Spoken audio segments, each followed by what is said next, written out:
cristianismo sempre sofreu acusações e ataques de todos os lados.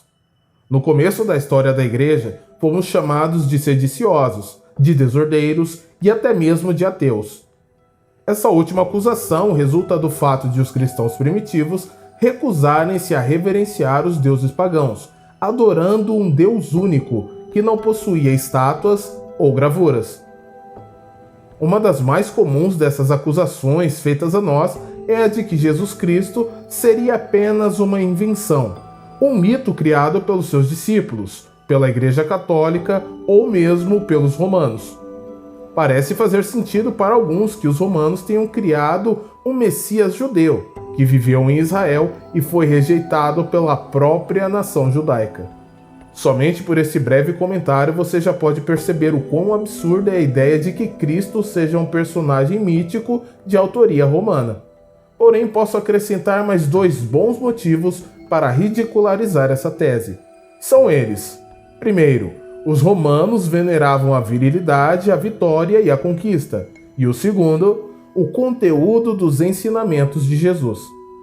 No primeiro motivo, sendo Jesus um ser divino que assumiu a forma humana, acabou por experimentar todas as mazelas, limitações e fraquezas que os seres humanos possuem, tais como a fome, a sede, o frio, o calor, o cansaço, o sono e etc. E ainda por conta dessas fraquezas, ele foi preso, castigado e morto. Mas não foi uma morte qualquer. Jesus foi crucificado, uma forma de execução cruel que, além de castigar o corpo, humilhava o condenado publicamente. Tal divindade pareceria patética diante da figura de deuses como Marte, o imponente deus da guerra, ou o todo-poderoso Júpiter, segurando seu raio, pronto para lançá-lo sobre os seus inimigos. Ambos esses deuses venerados pelos romanos. Já sobre os ensinamentos de Cristo, qualquer pessoa que conhece seus principais sermões percebe o quão vasto era o seu conhecimento sobre as leis, os costumes e principalmente as escrituras judaicas. Seria esperar demais que os romanos, que achavam sua cultura e religião superiores ao de todos os demais povos, se dessem ao trabalho de aprender hebraico para estudar o Antigo Testamento, além das tradições da Torá oral, apenas para ter a base para inventar um Messias judeu. Sobre a história de Jesus ser uma criação católica, podemos dizer que tal afirmação é tão ridícula quanto a anterior. Os amigos católicos dizem que sua igreja foi fundada pelo próprio Cristo no 1º século. Mas os não católicos costumam apontar outras datas para o surgimento de tal religião. E uma das datas mais aceitas seria o século IV, durante o Concílio de Nicéia, convocado pelo imperador Constantino. O problema é que temos muito material cristão anterior a essa época, como as obras dos pais apostólicos, ou ainda manuscritos do Novo Testamento que datam do 1º século da Era Comum. Agora, responda-me uma coisa. Como a Igreja Católica inventou Jesus no século IV, se tínhamos quase 300 anos de divulgação das suas doutrinas documentadas em inumeráveis manuscritos? E se a Igreja Romana realmente tiver sido plantada por Pedro, essa acusação dos críticos do cristianismo cai por terra ainda mais facilmente. Resta então afirmar que foram os discípulos de Jesus que compuseram o mito que envolve o seu nome. Mas será isso verdade? Tenho a impressão de que tem gente que imagina 12 homens reunidos num bar, tomando cerveja e discutindo um plano de como criar uma religião que lhes dê dinheiro, poder e controle. Porque essa é a justificativa daqueles que dizem que Jesus foi inventado. Na mente daqueles que estão obscurecidos, faz total sentido bolar uma religião que proíbe a promiscuidade, vícios e bebedeiras, e que ainda nos manda tomar cuidado com as riquezas, enquanto eles, que criaram essa religião, nadam no dinheiro, enchem a cara e transam com todo mundo. Mas se Jesus é uma farsa, devemos imaginar que os apóstolos tenham ganho alguma coisa com essa fraude, não é mesmo? É razoável pensarmos assim, porque toda pessoa que mente o faz por algum motivo, e as principais motivações por trás da mentira são tentar proteger-se, tentar proteger outra pessoa, prejudicar alguém e obter algum tipo de vantagem ou lucro. O primeiro tipo de mentira costuma ser o primeiro a manifestar-se em nossas vidas, ainda quando somos bem pequenos. Qualquer criança tem medo de levar uma palmada dos pais, ficar de castigo ou mesmo tomar uma bronca. E para evitar qualquer tipo de punição ou represália, a criança mente dizendo não ser a responsável por alguma travessura que tenha feito. No caso de crianças que têm irmãos, isso é ainda mais nítido. Não são raros os casos de garotos e garotas acusando os irmãozinhos pela comida ou suco que derramaram, a parede que rabiscaram, o celular que quebraram e etc. Se uma pessoa mente para se proteger, o mesmo podemos dizer em relação a terceiros. Talvez você mesmo que me ouve possa ter mentido para proteger um colega de trabalho, um amigo ou quem sabe um parente. Os exemplos desse tipo de mentiras também são abundantes. Dizer que o amigo estava na sua casa ou que uma amiga estava na sua casa para enganar o seu pai, seu marido, esposa. Dizer que viu tal pessoa dizer ou fazer alguma coisa que não aconteceu de fato e por aí vai.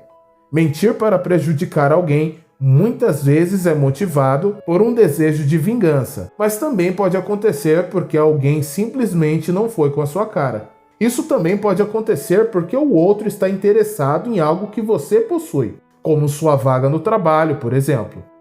Por fim, as pessoas costumam mentir para obter algum tipo de lucro ou vantagem. É por isso que tem gente que mente dizendo que tem ou fez coisas que na verdade não possui ou não fez, que já esteve em algum lugar que nunca foi, tudo para parecer ser uma pessoa melhor ou mais interessante do que realmente é. Pessoas mentem para receber recursos do governo, para não devolver um objeto que encontraram, para receber elogios e tal. Mentem para escapar de punições e represálias, ou para proteger os amigos.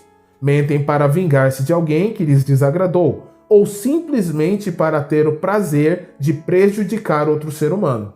Enfim, as pessoas mentem muito, mas sempre com um objetivo em mente.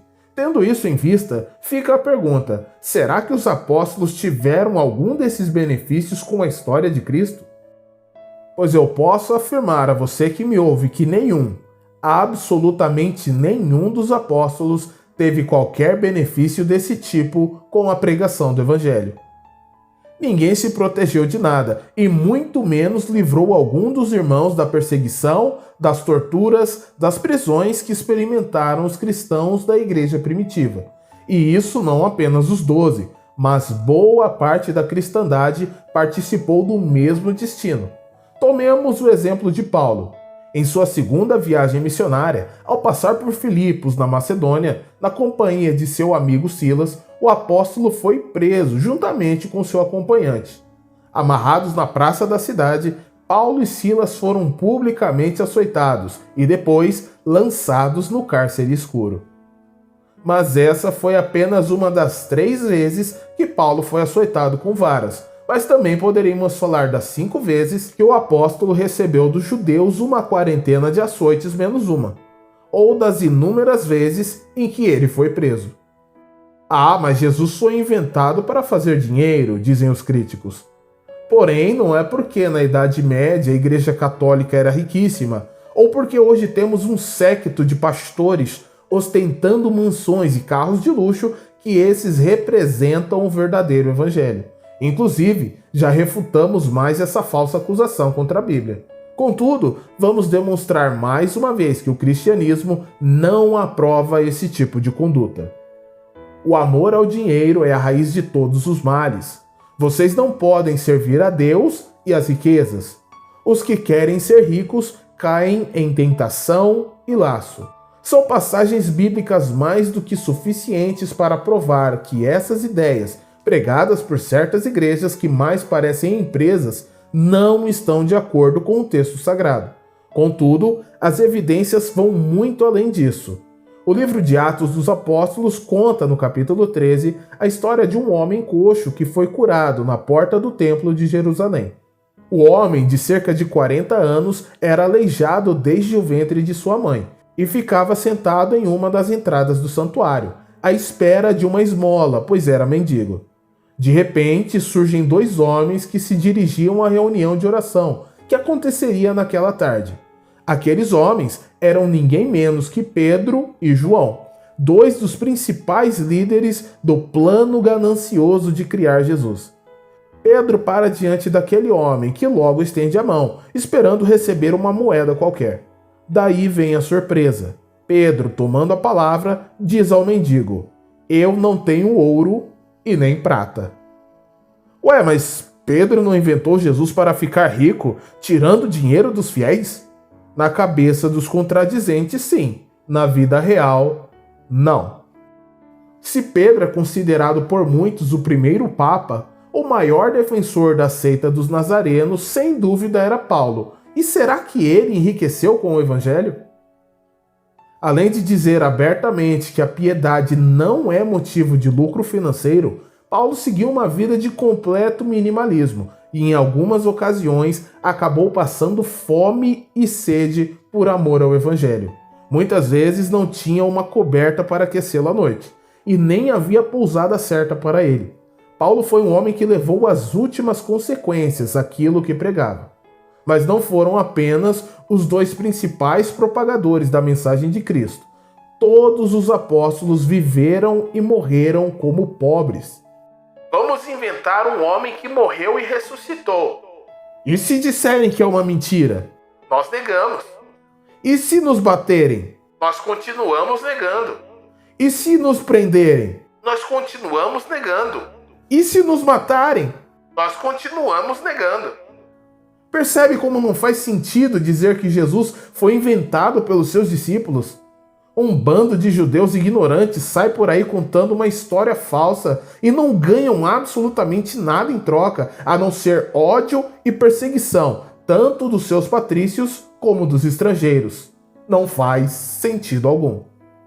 A história da vida, morte e ressurreição de Cristo não trouxe lucro, vantagem, proteção e nem prejudicou os inimigos dos apóstolos. Muito pelo contrário, foram eles que só tiveram prejuízo atrás de prejuízo com sua pregação. Acredito que você saiba das terríveis retaliações sofridas pelos cristãos, sobretudo da parte do Império Romano. Cristãos tiveram seus bens expropriados, foram impedidos de exercer cargos públicos, foram presos, torturados e alguns até mesmo martirizados. E esse é o principal argumento em favor da veracidade do testemunho apostólico. Com exceção de João, todos os apóstolos morreram martirizados. Pedro, já idoso, tem suas mãos presas e é conduzido para o lugar onde lhe espera um madeiro pesado, como aquele onde penduraram o seu Senhor. No caminho, Simão se lembra das palavras que ele lhe havia dito há muitos anos atrás. Simão, quando você era mais jovem, vestia-se e ia para onde queria. Mas quando for velho, estenderá as mãos e outra pessoa o vestirá e o levará para onde você não deseja ir. E assim ele foi até aquele lugar, o lugar onde pregaram seus pés e suas mãos numa cruz. Ao ser executado, Pedro tinha a oportunidade final para negar a fábula de Cristo, mas preferiu morrer, defendendo aquilo que havia pregado por décadas. Sabe por quê? Porque tudo aquilo era real. Jesus morreu, ressuscitou ao terceiro dia e está sentado à destra do trono de Deus. Paulo é preso mais uma vez em Roma. Porém, dessa vez a sorte parece não estar do seu lado. E ao invés de vir a libertação, lhe vem uma sentença de morte. Sua cabeça seria cortada. O velho pregador decide então escrever uma carta para o seu mais fiel discípulo, Timóteo. O que esperaríamos que fizesse um homem que mentiu a vida inteira, enganando multidões para tirar proveito delas? Que ele ficasse em pânico, porque pessoas malignas assim amam mais do que tudo sua própria vida. Assim como Pedro, Paulo teve a oportunidade perfeita para confessar a fraude. Mas ao invés disso, ao comentar com Timóteo, que sabia que o momento da sua partida estava próximo, Paulo escreve um dos trechos mais belos de toda a Bíblia Sagrada. Combati o bom combate, terminei a corrida, guardei a fé. Agora me está reservada a coroa da justiça, que o Senhor, justo juiz, me dará naquele dia, e não somente a mim, mas também a todos os que amam a sua vinda. Sendo sincero com vocês, eu até já chorei lendo estas palavras. Ainda sendo sincero, não entendo como alguém pode duvidar do testemunho de um pecador que teve sua vida completamente transformada por uma palavra que ele preferiu morrer violentamente do que negá-la. Pedro crucificado de cabeça para baixo, seu irmão André morto em uma cruz grega, a qual tinha formato de X, Tiago morto à espada, Paulo decapitado. Até Estevão, que não era apóstolo, foi terrivelmente assassinado, morreu por apedrejamento. Ao morrer, não voltou atrás em sua palavra. Antes, erguendo os olhos aos céus, Estevão disse estar tendo uma visão. Eu vejo os céus abertos e o Filho do Homem de pé à destra do trono de Deus. E se você pensa que foram apenas eles, está redondamente enganado. Milhares foram assassinados, esquartejados, enforcados, flechados, serrados, sacrificados aos deuses, lançados às feras no Coliseu, queimados para servir de tochas para a implacável Roma. Por mais que este vídeo tenha ficado longo, eu poderia falar muito mais sobre esses homens e o que eles ensinaram e escreveram. Poderia falar do martírio dos pais da igreja, de como os principais cristãos puseram freio às barbaridades e à degeneração tão comuns entre os povos pagãos, de como o modelo de família defendido por eles pôde nos dar a base para construirmos a civilização ocidental, ou de como o abandono desses mesmos valores está sendo a causa da sua destruição. Em resumo, Jesus não é uma invenção de pobres e ignorantes judeus, nem da igreja ou dos romanos. A palavra da cruz não lhes trouxe benefícios nesta vida, mas mesmo assim eles morreram defendendo seu testemunho. Tudo porque ele era real, ou melhor, ele é real, pois continua vivo ainda hoje, e do mesmo jeito que transformou as suas vidas, transformou também a minha, e pode transformar a sua. Que Deus abençoe.